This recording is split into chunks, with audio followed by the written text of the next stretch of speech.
దుర్గ మావయ్య కోసం దోశ వేస్తుంది, కానీ అది మాడిపోతుంది. పిన్ని దుర్గని చూసి అర్జున్ ఏమైనా పని చేద్దా, నీకు ఇష్టం లేక ఇలా చేస్తున్నావా, నీకు అర్జున్ మీద నిజంగా ఇష్టం ఉందా లేదా అని అనుమానిస్తూ ఉంటుంది. విజయశాంతి దుర్గకి సపోర్ట్గా మాట్లాడుతూ ఉంటుంది.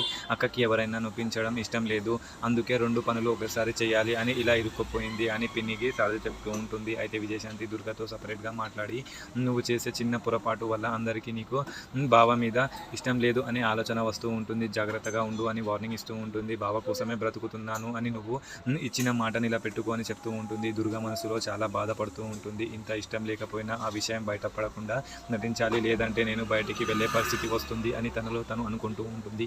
అయితే అర్జున్ తలదొంచుకునే వరకు దుర్గ వెళ్ళి తన ప్రేమని నటిస్తూ హెల్ప్ చేస్తూ ఉంటుంది. అర్జున్ ఇవాళ మనం సినిమాకి వెళ్దాం అంటే దుర్గని ఇష్టం అని అబాంధంగా నవ్వుతూ ఉంటుంది. అర్జున్ వెళ్ళిపోయాక దుర్గ తన నిజమైన రూపాన్ని చూపిస్తూ ఉంటుంది. నా అన్నయ్యని చంపిన వాడు కళ్ళెదురుగా తిరుగుతూ ఉన్నాడు కూడా, ఏమి చేయలేక లేని ప్రేమని నటిస్తూ ఉన్నాను అని తనలో తను రగిలిపోతూ ఉంటుంది. మరి నెక్స్ట్ ఏం జరుగుతుందో చూద్దాం.